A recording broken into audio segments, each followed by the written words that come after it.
Number 1. Women aren't just participants. They're powerhouses in education. Okay, let's be real. When you picture women in Iran, I bet a very specific image pops into your head, right? Maybe something restrictive? Oppressed? Limited? You've seen the headlines. You've seen the media portrayals. I get it. We all do. But what if I told you that the reality on the ground is so starkly different, it might just shatter every preconceived notion you hold? Prepare for your brain to do a full 180-degree flip. Because fact number 1 is this. Iran boasts one of the highest rates of female university enrollment in the entire world. Yes, you heard me correctly. And no, that wasn't a typo, and my teleprompter isn't broken. According to the latest data I've been digging into, pulling from reports by the Iranian Ministry of Science, Research, and Technology, and validated by various international organizations, as of early 2025, over 60% of all university students in Iran are women. Let that number sink in. 60%.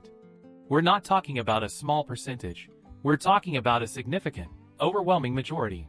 In some fields, like medicine and STEM subjects, science, technology, engineering, and mathematics, their representation is even higher. This isn't just a slight edge. This is female students absolutely dominating the higher education landscape. We're talking about Iranian women pursuing PhDs in astrophysics, leading research teams in biotechnology, becoming groundbreaking architects, and shaping the future of their nation with their intellect and innovation. Think about that in contrast to many other countries, even some highly developed ones, where girls' education is still a struggle, or where STEM fields remain heavily male-dominated. Here, in a country often painted with broad, simplistic strokes of repression, women are actively, energetically, and demonstrably pursuing knowledge and professional excellence at an incredible rate. This isn't just a statistic. It's a living, breathing testament to an incredibly powerful and enduring drive for education. Let me tell you a story that really brought this home for me. I met a woman named Dr. Zara in Tehran. She's in her late 30s, and she leads a research lab focused on sustainable energy solutions, a critical field, especially for a country like Iran. She told me about her journey. When she was applying to university, her entire family, from her grandparents to her youngest cousins, rallied around her. They would stay up late helping her study. Her aunt would bring her special herbal teas for concentration, and her father, a traditional carpenter, spent his evenings talking to her about problem solving, relating it to his craft. Dr. Zara didn't face skepticism about her ambition because she was a woman.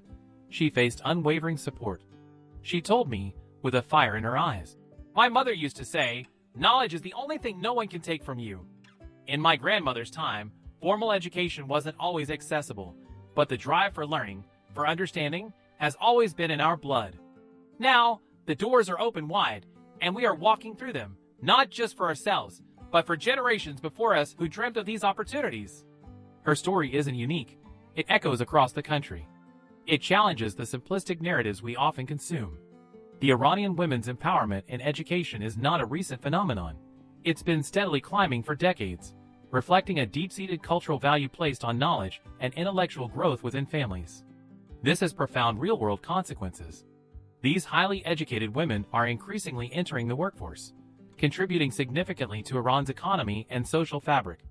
While challenges certainly exist regarding their full participation in certain sectors and leadership roles, let's be honest, those challenges exist everywhere to varying degrees. The foundational access to high-quality education means a massive pool of talented, highly skilled female professionals. This is shaping everything from tech startups to medical advancements within Iran. It's contributing to a more nuanced, dynamic society. So next time someone speaks about Iran's social landscape, you can chime in with this fact and watch their jaw drop. It's a powerful, often overlooked aspect of modern Iran, showcasing incredible resilience and ambition. Don't you dare hit that skip button, because coming up next, we're diving into a fascinating social code in Iran that could either make you the most beloved guest they've ever seen or leave you in a total state of utter confusion. You need to understand this before you even think about an Iran travel adventure. This is a game changer. Number 2, the dance of Taraf. Alright, you've just landed in Tehran. You're thrilled, a little nervous, but excited. Someone offers you a delicious cup of traditional Persian tea, perhaps with some dates. What do? If your first instinct, like many of us, is to gratefully accept with a hearty, "Thank you." Hold your horses. Because fact number 2 is all about tear off. And let me tell you, it's not just politeness. It's an intricate, beautiful, and sometimes utterly bewildering social dance. It's like a hidden layer of social etiquette that you absolutely must understand if you want to navigate daily life in Iran with grace, or just avoid some seriously awkward moments. Imagine this scenario. You're at a bustling bazaar, admiring some exquisite hand-painted ceramics. The vendor offers you a discounted price. Your gut reaction? Oh, how kind, thank you. But in the world of tear-off, the proper first response is often a polite refusal, something like, "No, please, it's too much trouble," or, "No, I couldn't possibly." This back and forth isn't about being dishonest or playing games. It's about a deeply ingrained cultural ritual emphasizing humility, deference, and never wanting to impose. The initial offer is often a formality, a gesture of extreme generosity, and the first refusal is the polite, expected counter-move. It's like a secret handshake of profound respect, where you have to really convince someone you mean it before they accept your offer, or vice versa. This can go on for several exchanges before the real offer or acceptance emerges. It's often said that tear-off is like a polite tennis match, where the ball goes back and forth multiple times before it truly lands. Let me share a story that perfectly encapsulates this. I met a young Iranian artist, a super talented guy named Kian, in Isfahan. We were having lunch at a traditional restaurant, and when the bill came, I immediately reached for it. Kian, just as quickly, grabbed it first. I insisted. "No, please, let me get it." He responded, "Kabeli Nadar, it has no worth," which is a common tear-off phrase that can mean anything from, "Don't worry about it," to, "You don't need to pay." I insisted again. "No, really, it's my treat."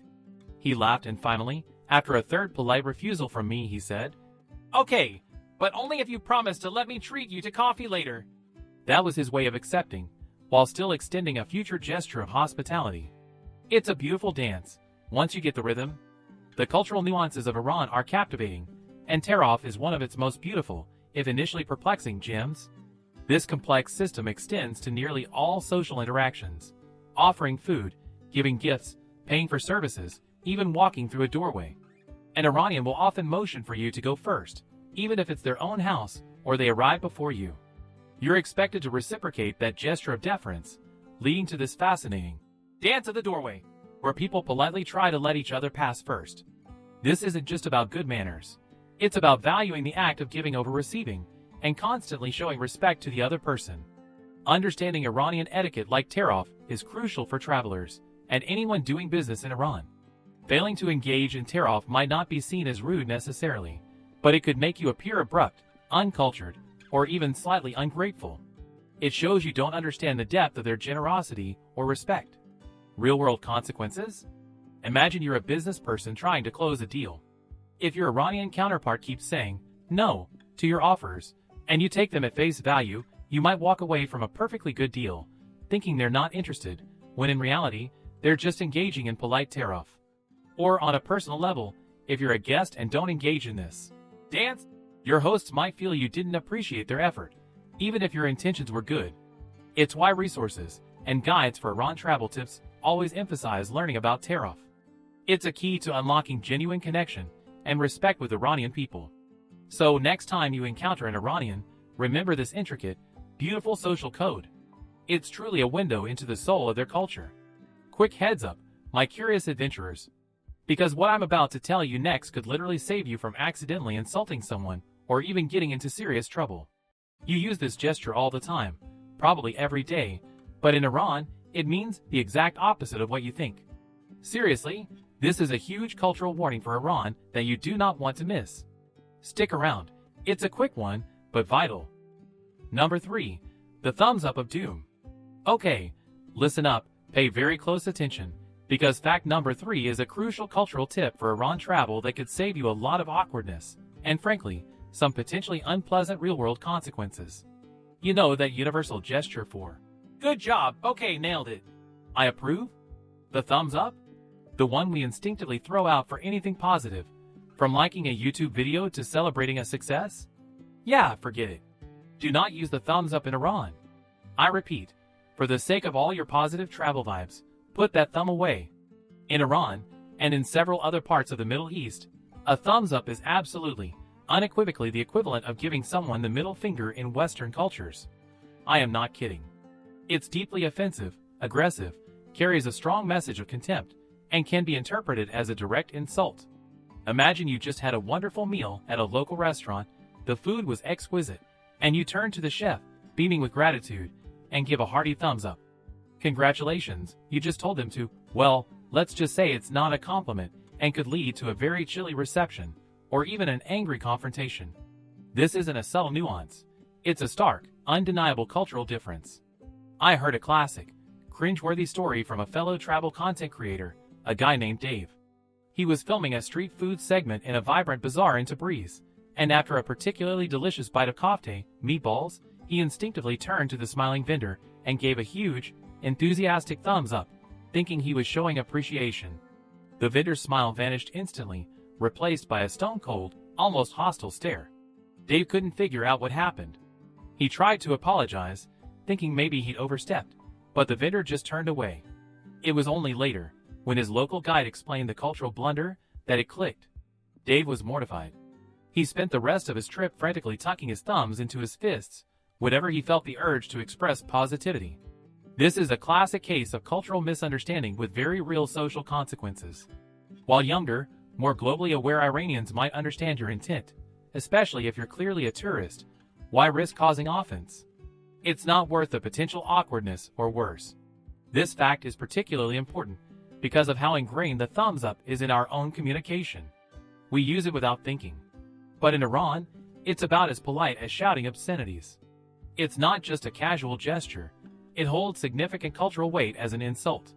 Instead, a simple, "Mamnoon, thank you," a polite nod, a small bow of the head, or placing a hand over your heart, a beautiful gesture of sincerity, will convey your appreciation far more effectively and respectfully.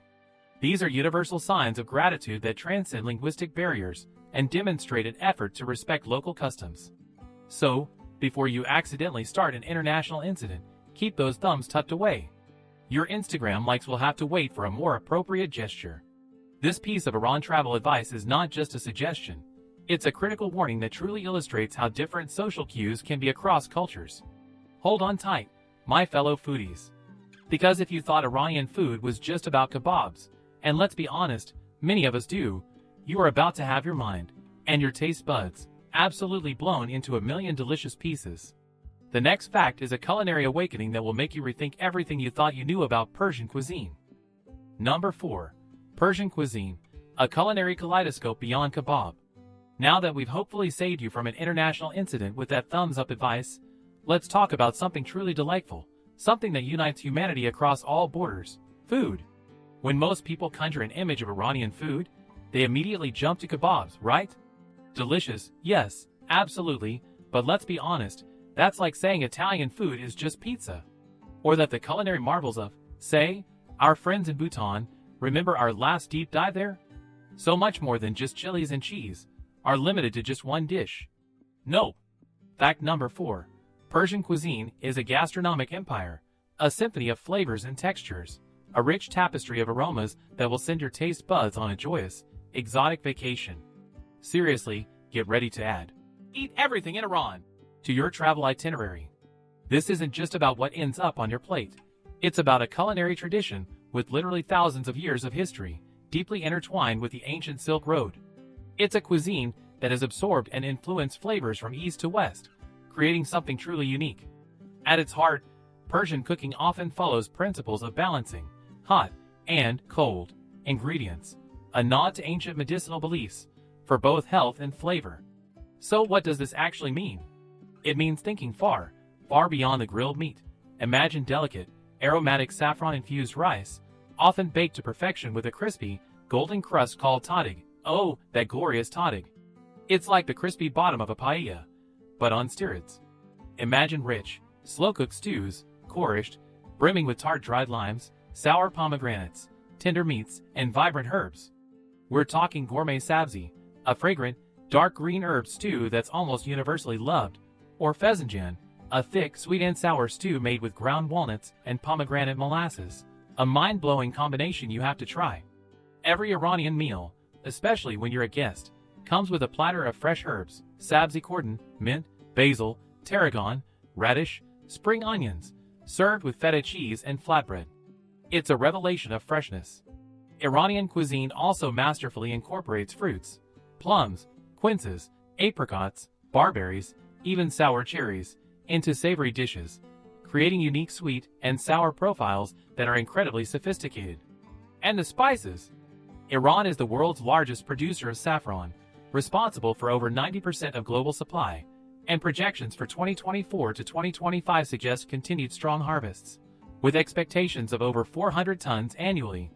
This red gold infuses countless dishes, giving them their characteristic color and delicate aroma. Turmeric, cardamom, cinnamon, and dried lime are also staples. I once spent an afternoon with a wonderful woman named Farida in her home kitchen in Shiraz. She wasn't a professional chef, just a grandmother whose kitchen was the heart of her family. As she taught me to make a das polo, a rice dish with lentils, raisins, and dates, she told me, "Our food isn't just about satisfying hunger. It's about stories, about remembering our grandmothers, about sharing blessings. Each dish carries a piece of our land, our history, our soul." She insisted I try dizzy, a hearty lamb and chickpea stew served in a traditional stone pot, where you drain the broth first to drink, then mash the remaining ingredients. It's messy, it's communal, and it's unbelievably comforting. The sheer diversity is astounding.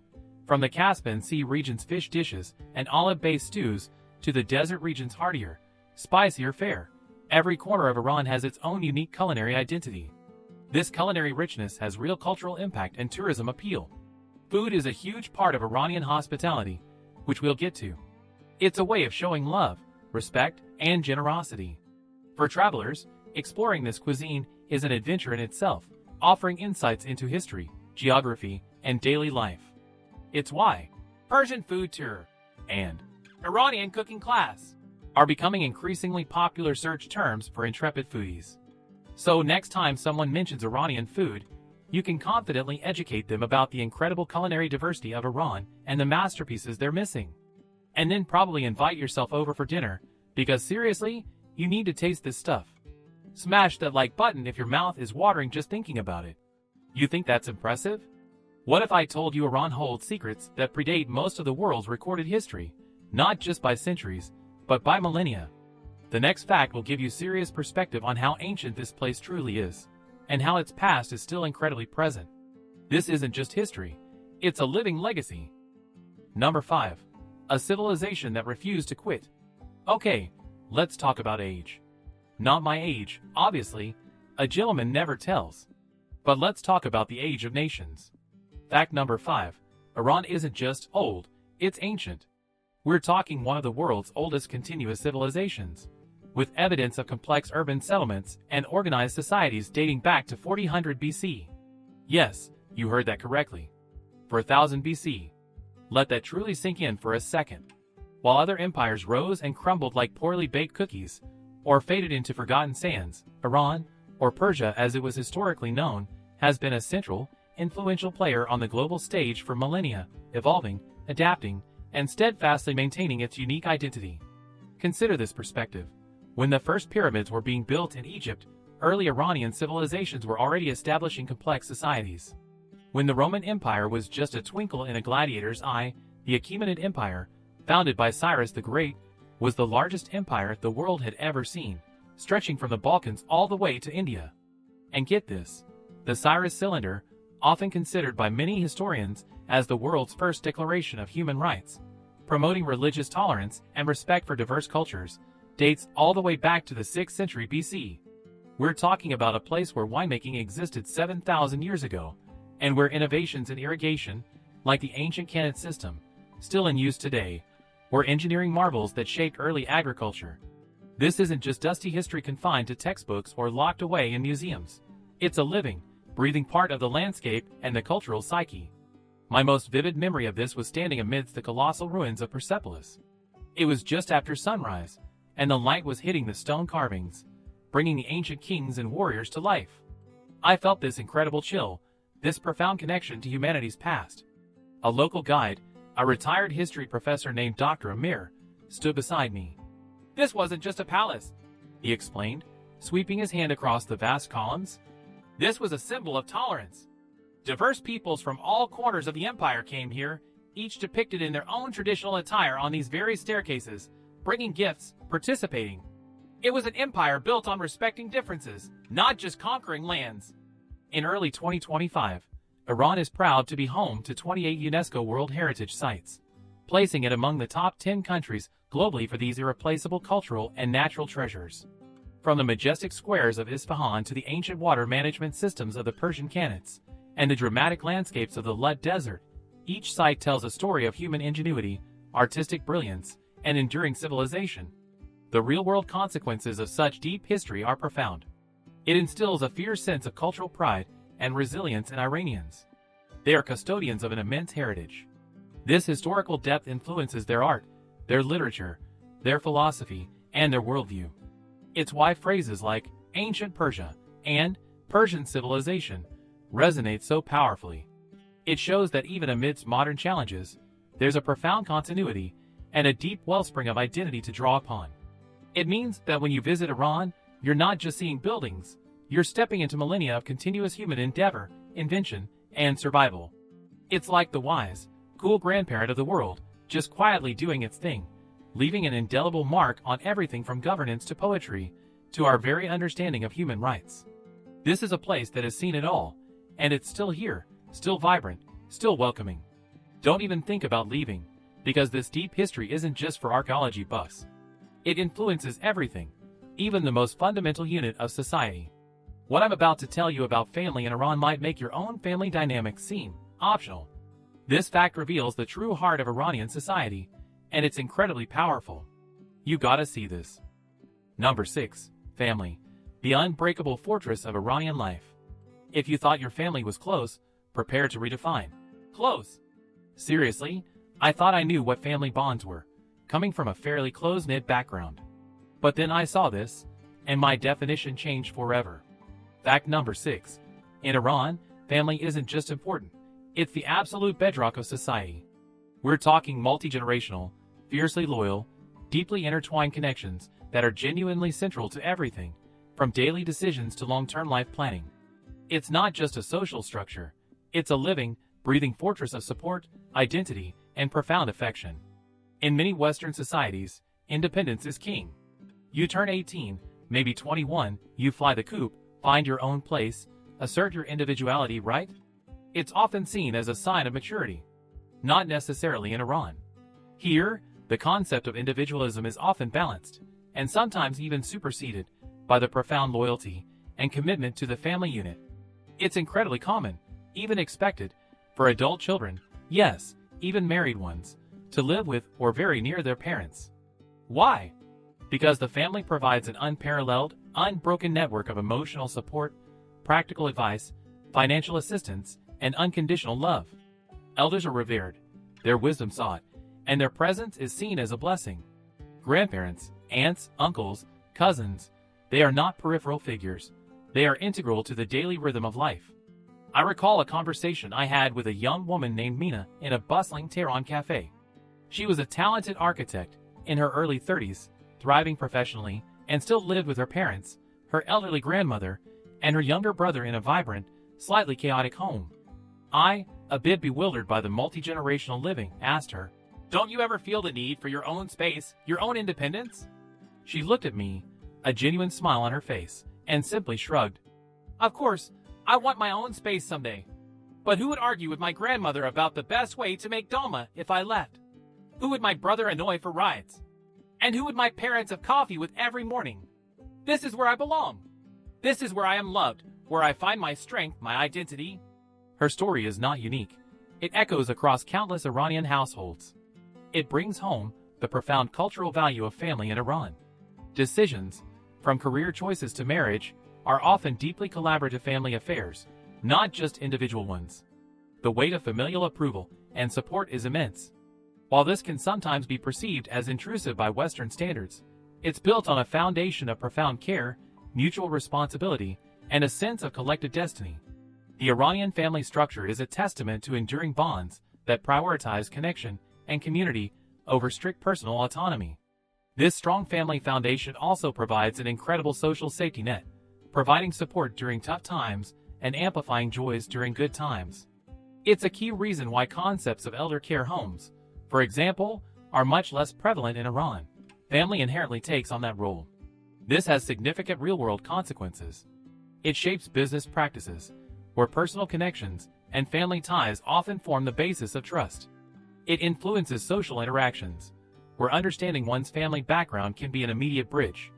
It creates a society where loneliness, in the Western sense, is far less common because you are always part of a larger, supportive unit. It's a powerful reminder of what community and interconnectedness truly mean, and how deeply ingrained these values are in the fabric of the nation. For anyone looking to understand the true pulse of Iran, understanding the centrality of family is absolutely non-negotiable. Intrigued by how tradition meets modernity here? Good. Because despite all this ancient history and strong, traditional family structures, the next fact is going to drop a bombshell about how incredibly young and dynamically forward-looking Iran truly is. This isn't your grandma's historical documentary. Stick around, because the future of Iran is being built by its vibrant youth. Number 7. A nation pulsing with youthful energy. Okay, so we've established that Iran has this incredible ancient history and strong, traditional family bonds. You might be thinking, alright, so it's a very old, very traditional place. And to some extent, that's true. But here's where Iran pulls a delightful, energetic plot twist on you. Fact number 7. Despite its deep historical roots and often conservative international image, Iran is a shockingly, incredibly young nation. This isn't your grandma's historical documentary. This is about the vibrant, dynamic, and forward-looking population that's shaping Iran's tomorrow. Let's dive into the numbers, because they paint a picture that most media outlets completely miss. According to demographic data from early 2025, a massive chunk of Iran's population, over 60%, is under the age of 30. And specifically, close to 30% of the total population is under 15 years old. Think about that. While many developed nations are grappling with aging populations and declining birth rates, shout out to our friends in Japan and Italy, places we've explored before. Iran is bursting with youthful energy, creativity, and a healthy dose of digital fluency. This isn't just a slight majority. It's an enormous demographic wave, a powerhouse of fresh perspectives and aspirations. This massive youth demographic isn't just a number, it's a palpable force. These are the tech-savvy entrepreneurs launching innovative startups in Tehran's bustling tech parks, the artists pushing boundaries in galleries and underground studios, the fashionistas setting trends that blend traditional aesthetics with global styles, and the passionate activists demanding change and new freedoms. They are connected to the world, digitally fluent, and incredibly dynamic. Latest reports from January 2025 indicate that internet penetration in Iran stands at a staggering 79.6%, with over 73 million internet users. And when it comes to social media, we're looking at 48 million active social media user identities, representing over 52% of the total population. Instagram, for example, is hugely popular. This means millions of young Iranians are engaging with global trends, expressing themselves, and building communities online, despite varying levels of internet restrictions. I recall a conversation I had with a young filmmaker, a super enthusiastic guy named Reza, in Mashhad. He was using his phone to edit a short documentary about local street art. People outside think we're all stuck in the past, he told me, gesturing to a vibrant mural. But look around. We are here, we are creating, we are connecting. We love our history, yes, but we are also living in 2025. We have our dreams, our music, our apps, just like young people anywhere else. We want the world to see that Iran. His story, and the stories of millions like him, are a powerful testament to the fact that modern life is not just surviving but absolutely thriving within Iran's unique context. This youthful demographic in Iran is constantly innovating, creating, and adapting, proving that a nation can honor its rich past while simultaneously looking firmly towards a dynamic future. It's like a super old, incredibly rich wine, with a ridiculously young, effervescent fizz. They are shaping the future of Iran, from its economy to its culture, and their impact is undeniable. The real-world consequences of such a young population are immense. It presents both opportunities and challenges. On one hand, it means a huge potential for innovation, a large workforce, and a vibrant cultural scene. On the other hand, it puts pressure on job creation and social infrastructure. But what is undeniable is that this youthful energy is shaping Iranian society from the ground up, demanding new approaches and fresh perspectives. It's contributing to a more dynamic, often surprising, and deeply engaging social landscape. So, when you think of Iran, don't just think ancient history. Think vibrant, youthful energy, eager to connect and share its story. Okay, now for something a little darker, a little more mysterious, but incredibly intriguing. What if I told you the very word, assassin, a word that conjures images of shadowy figures and political intrigue, actually has its roots right here in Persia? This next fact is a total historical plot twist that might just blow your mind. Number 8. The surprising, dangerous origin of assassin. You've heard of assassins, right? Those mysterious, deadly figures of legend and lore, from ancient history to modern thrillers. The word itself just sounds dangerous, doesn't it? Well, ready for a real historical mic drop that connects directly to our subject today? Fact number 8. The word assassin itself actually has its fascinating and somewhat dark origins right here in Persia, the land we're exploring. That's right. This isn't just a linguistic quirk. It's a deep dive into a powerful, feared, and often misunderstood historical group. The term assassin is believed to be derived from the Hashishin, a Nizari Ismaili sect that operated out of formidable mountain strongholds across Persia, modern-day Iran, and Syria during the 11th and 12th centuries. These weren't just random thugs or simple murderers. They were a highly organized, religiously zealous, and politically motivated group known for their incredibly precise and covert eliminations of key enemy figures, often rival rulers, generals, or religious leaders who posed a threat to their sect. Their leader, Hassan I-Sabbah, known as the Old Man of the Mountain, established his impregnable fortress at Alamut in the Alborz Mountains of northern Iran. Now, about the name, the most commonly accepted theory is that Hashishin comes from the Arabic term hashishi, meaning hashish users. Chroniclers from the time, including the famous explorer Marco Polo, perpetuated the idea that the followers of Sabbah committed their audacious acts while under the influence of drugs, particularly hashish, to induce a fearless, trance-like state or to give them visions of paradise as a reward for their loyalty. However, modern scholarship and historians largely debate this, suggesting it was more likely a derogatory term used by their enemies to discredit them, or perhaps even a misinterpretation. Another theory proposes it derives from Assassian, meaning people who are faithful to the foundations of the faith, highlighting their deep religious conviction. Regardless of the precise linguistic root, their reputation for ruthless efficiency and unwavering devotion spread fear and awe across the region, eventually giving us the word assassin in English and other European languages. The historical context of the Hashishin is complex. They were a smaller, often persecuted Shia splinter group surrounded by more powerful Sunni enemies. Their use of targeted political assassinations, carried out by highly trained Fidai, self-sacrificers, was a calculated strategy to destabilize their enemies and protect their own existence in a hostile environment. They were so effective that rulers across the region lived in fear of their daggers. Many significant political murders during that era, whether truly committed by them or not, were often attributed to the Hashishin due to their formidable reputation. Their mountain fortresses, like Alamut, whose remains you can still visit in Iran today, were engineering marvels, almost impossible to conquer, and served as centers for their operations and intellectual pursuits. The real-world consequences of the Hashishin's legacy are fascinating. Beyond giving us a word, their methods undeniably left an imprint on the history of covert operations and psychological warfare. They proved that even a numerically inferior group could wield immense power through targeted strikes and the cultivation of an almost mythical reputation. Their story is a stark reminder of how political and religious fervor, combined with strategic ingenuity, can shape history and even language. So next time you watch a spy thriller or a historical epic featuring a shadowy figure, remember you're witnessing the linguistic and conceptual legacy of an ancient Persian phenomenon. It's not exactly a fun fact for a cheerful postcard, but it's undeniably a profound, dark, and utterly mind-bending piece of global history that highlights the deep, often unexpected impacts of this remarkable region. Speaking of dark and mysterious, what if I told you Iran also has a place so vibrant, so shockingly colorful, it looks like a painting come to life, a geological wonder unlike almost anywhere else on Earth? Get ready, because the next fact is a visual feast that will make you question your understanding of geography.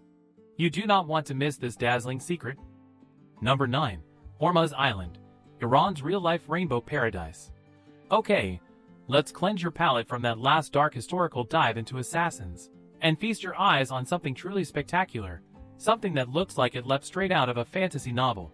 Fact number 9. Forget your Instagram filters. Forget your Photoshop dreams. Iran has a real-life, naturally occurring rainbow island. We're talking about Hormuz Island, a mesmerizing gem nestled in the sparkling azure waters of the Persian Gulf, a geological marvel that will absolutely, unequivocally blow your mind.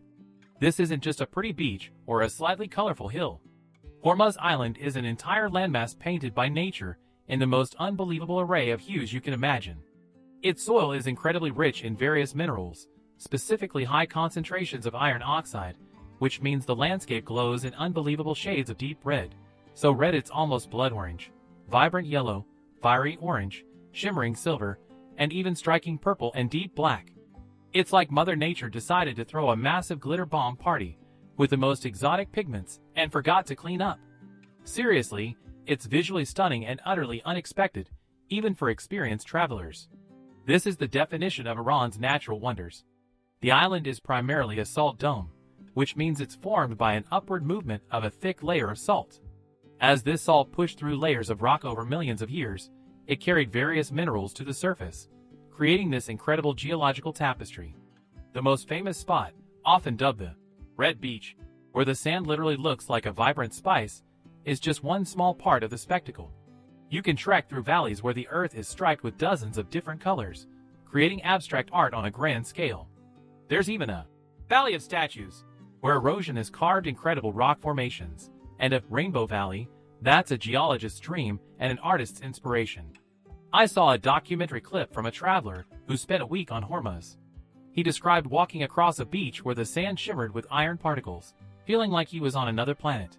He showed footage of local artists who literally scoop up different colored soils and use them as natural pigments to create incredible paintings and handicrafts, a direct connection between the land and the art. The island is also home to unique wildlife and vibrant marine life, making it a growing ecotourism destination in Iran. Recent interest, especially as of early 2025, has seen increasing numbers of domestic and international visitors drawn to its unique beauty, often combining it with trips to nearby Keshem Island, another gem of the Persian Gulf. It's a testament to the country's incredible, often unseen, natural diversity that extends far beyond its deserts and mountains. The real-world consequences of this natural phenomenon are both ecological and economic. Efforts are ongoing to promote responsible tourism to preserve its unique geological formations. For locals, the vibrant red soil, called gelak, is also a valuable mineral, traditionally used in paints, cosmetics, and even as a spice in certain dishes. It's a truly unique spot on Earth, offering a visual spectacle unlike almost anywhere else. So, if you're planning your Iran travel itinerary, make sure Hormuz Island is on your list. It will redefine what you think a landscape can be. Hit that like button if you're dreaming of walking on a rainbow beach right now. And finally, for our 10th and final fact, let's talk about something that truly unites us all, no matter where we are on the planet: hospitality. But in Iran, it's taken to a whole new level, a level that will melt your heart and perhaps even make you question why other parts of the world don't operate this way. This is the true soul of Iran, and it's a beautiful promise. Number 10. Iranian hospitality, the gold standard of human kindness.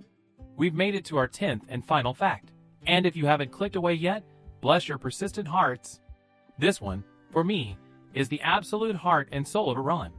It's what makes every other fact, every historical site, every delicious meal, even more profound. Fact number 10. Prepare your heart, because Iranian hospitality is not just legendary. It's a profound, spiritual experience that will redefine your understanding of human kindness. Forget Southern hospitality. Forget the warmest welcomes you've ever received. This is next level, red carpet. Guest is a blessing from God. Hospitality. This isn't just good manners. It's deeply rooted in millennia of Persian culture and Islamic teachings. The Persian word for guest is mehman, and a mehman is not just a visitor. They are considered a sacred presence, a gift from God bringing blessings into the home. Because of this belief, hosting a guest is not merely a social duty, but a moral and spiritual obligation. If you are fortunate enough to be invited into an Iranian home, and many Iranians are incredibly eager to invite foreigners, be prepared to be utterly, wonderfully overwhelmed.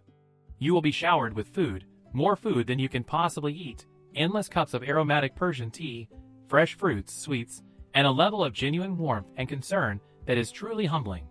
Hosts will often put their own needs and comforts aside to ensure yours, constantly insisting you eat more, stay longer, and generally experience the absolute best of their culture.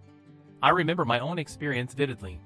I was in a small, quiet village near Yazd, trying to find my way to a historical mosque. I must have looked a bit lost.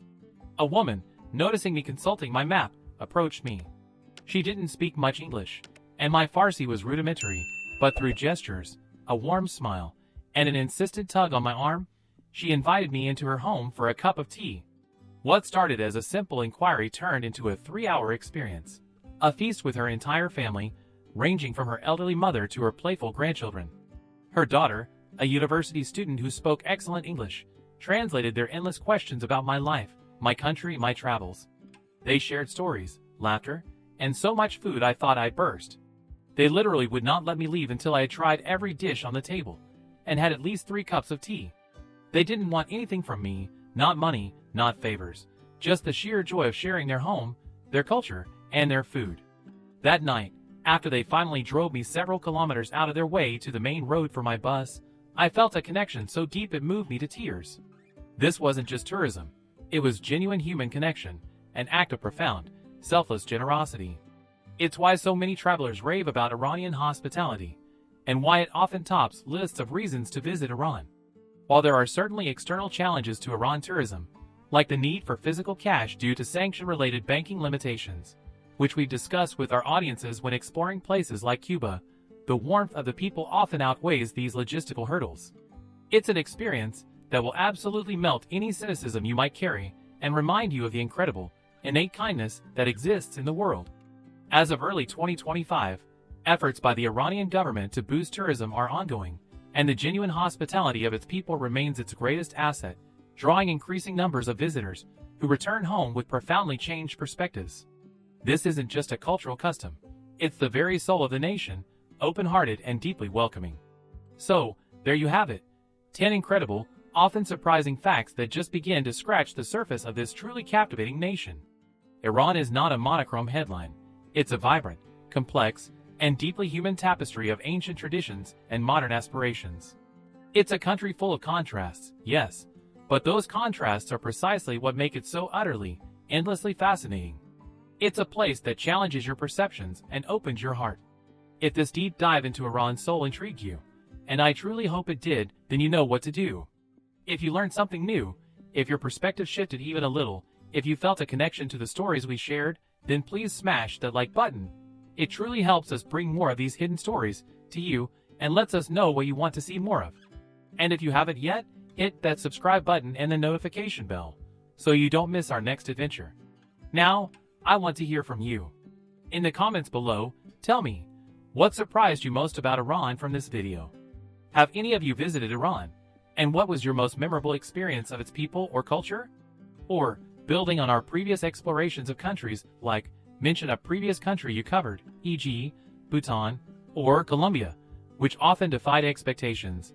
What other country do you think the world misunderstands that we should explore next? And what hidden facts do you think we discover? Let's keep this conversation going and challenge those narratives together. Your curiosity fuels this entire journey. Stay curious, stay open-minded, and keep exploring. Because the world is a lot more amazing, and a lot more welcoming than you think. See you on the next adventure.